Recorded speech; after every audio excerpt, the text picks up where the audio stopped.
a bit of warning for everyone watching this figure review today. I don't have many nice things to say. And if you collect a lot of Bandai Ichiban Kuji figures, you may not like what I am about to say for the next 10 or 15 minutes, but it is my duty as a figure reviewer, as a figure collector for the past 16 years, to educate people on what figures to buy and avoid. And this is one of those things where you should really avoid, right?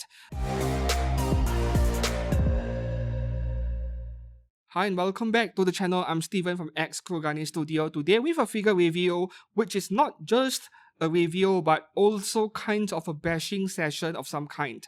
So according to myfigurecollection.net, the full name of this figure right here, Bandai Ichiban Kuji Goddess of Victory Nikke, Chapter 7, A Price, Mast, Romantic Maid version, which was released on the 1st of May 2026, which was barely 2 months ago at the time of publishing this review, a very new figure, and the price was stated as 773 Japanese yen somehow. That's before taxes and shipping, of course. But with Ichiban Kuji stuff, I'm sure if you have been collecting figures for a long time, you know that you will never get one of these at 700 or even 1,000 yen. The prices are usually at least 8 to 10 times higher, sometimes 15 times higher. And even though I am a veteran figure collector at this point, I have never been able to figure out why these things cost so much, just because they are limited and exclusive on paper. Because if you go around any Japanese site, be it Amazon Japan, Mandarake, or any other Japanese figure sites that sell in stock price figures, these things are very expensive for reasons that I don't know, right? And I tried my very best to find a price as low as possible, so I picked one up from a private seller in Mercari, Japan for 6,300, 6,400 Japanese yen or so, which is an amount I would normally not pay for a price figure, but this is among the lowest I could find for this Mast figure, and I chose this Mast figure specifically because it is a very new release. I want to review newer stuff. Meanwhile, for other sellers, you're looking at anywhere between 8,000 all the way up to 13,000, 14,000 Japanese yen, especially among third-party private sellers on Amazon Japan. She's going for that much. Stay away from these, man, and I'm about to show you guys why. Before that, the height of this figure, if you look at MFC, or the numbers provided by Bandai, 11 centimeters. That is true if you do not include the base and the barrette over here, which is nice of Bandai to not overstate the numbers. If we are looking at from the bottom of her feet over here all the way to the top of her head, not including the barrette, it is indeed 11 centimeters. I've done my measurements earlier. But if we include the base and all the way to the top highest point over here, it is closer to 14.5 centimeters. So is this like 1/8 or 1/9 scale? Roughly that range. Definitely not bigger than 1/8, which makes the pricing an even bigger insult because this is way too small. If it was closer to 1/6, then somehow I can accept the 6,000 yen price tag over there. Meanwhile, for the box and packaging, this is quite a lot better than your typical price figure box where you have a figure wrapped in plastic and shoved into a paper box. But for this Nikke Mast figure, or rather an Ichiban Kuji figure, you are getting a box more reminiscent of something you see in premium scale figures, and there is even a plastic blister inside. So the box, for the standards of a price figure, I can still give it a score of 8 out of 10, which is very good for a price figure. Assembly is pretty simple. You are just plugging the figure into the base after all. And for the stability of the figure, this is rock solid. Even though we only have plastic foot pegs over here, foot pegs are very thick in diameter. They are very big foot pegs, and both feet are plugged into the base, so the figure does not shake or wobble at all. Very good. So stability is a full 10 out of 10 for the standards of a price figure. Very good.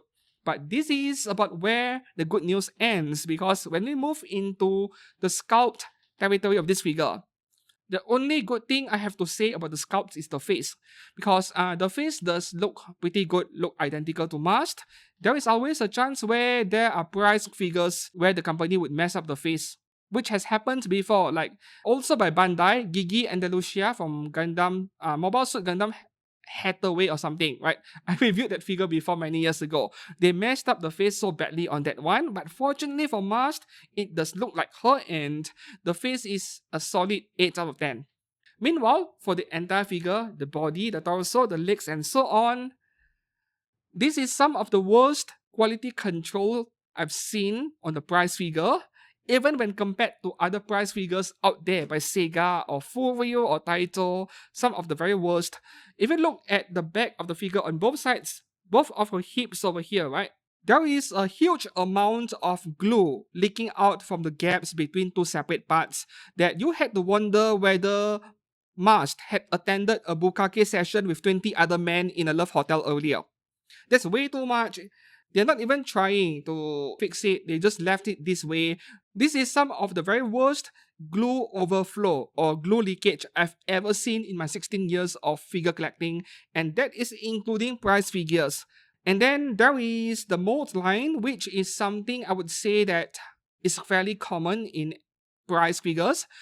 It is just a matter of how obvious it is, and this is not the worst I've seen. There is a bit of it on both sides of the figure and on the hair as well. In certain areas, you'll see this line over here that is common in prize figures.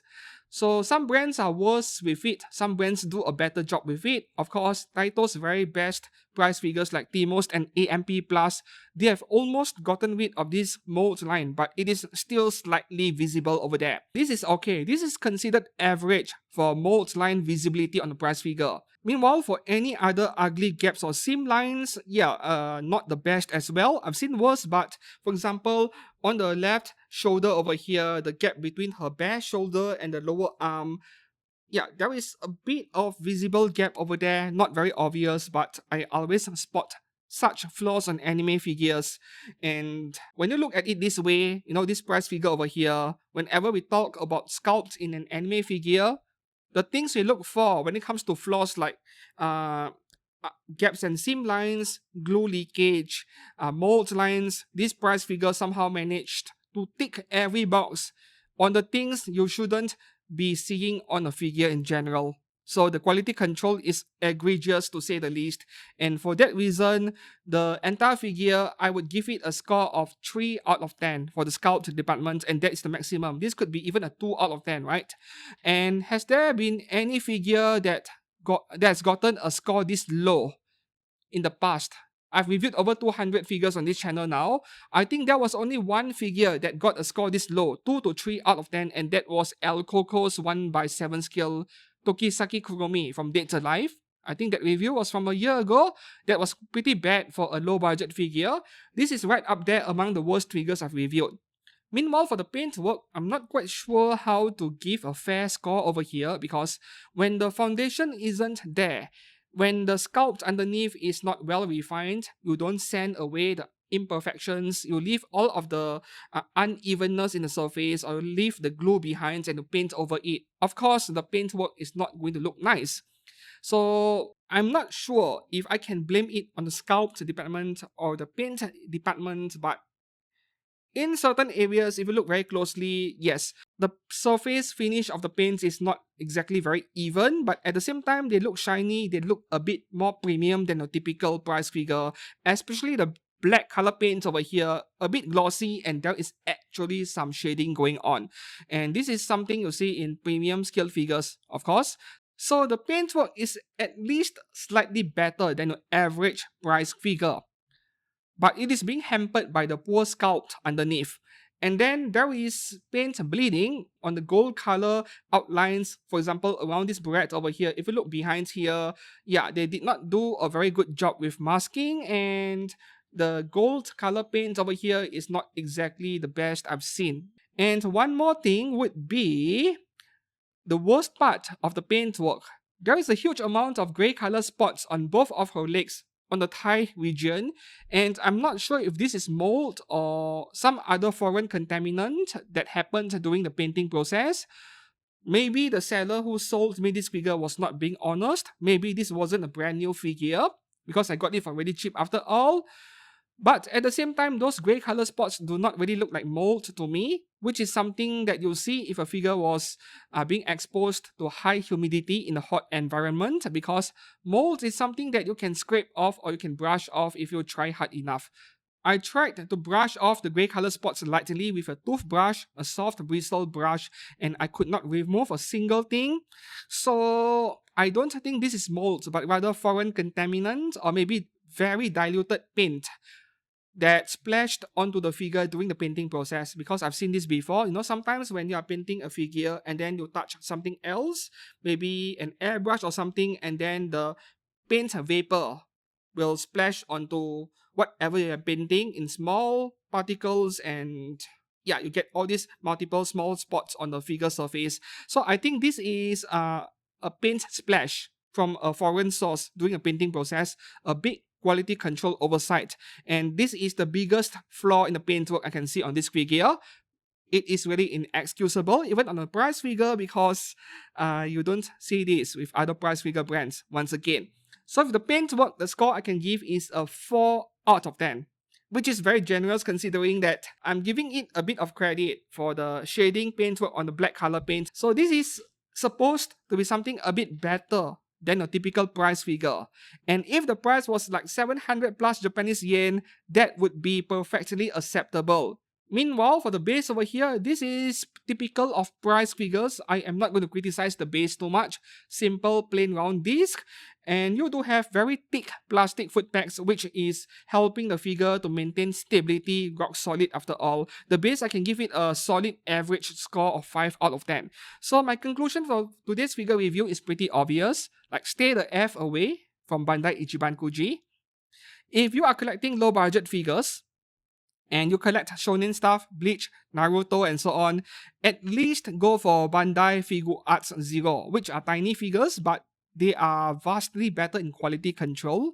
If you collect Nikke, like this over here, I would say save up longer for, for premium scale figures, but if you still couldn't afford it, I would say there is a bit of good news. Hobby Sakura 1x10 scale low budget figures. Yeah, they are 1x10, but the quality is incredible. I just reviewed their Dorothy 1x10 scale from Hobby Sakura, roughly 8,000 yen, 8,500 yen.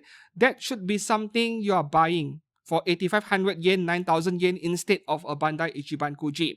So in the case of Nikke, either you buy price figures where there are a lot of them out there from other brands as well, or you buy the premium scale figures. There is nothing quite in between. No low budget scale figures yet at the moment, other than Hobby Sakura's offerings. I could not recommend this thing at all. Not with the adhesive or glue bukake behind the figure. So until then, I hope that you found this review to be helpful and informative. And if it is, please to give this video a like and subscribe to this channel for more anime figure content every few days. And until then, thanks a lot for watching. I'll see you soon. Goodbye.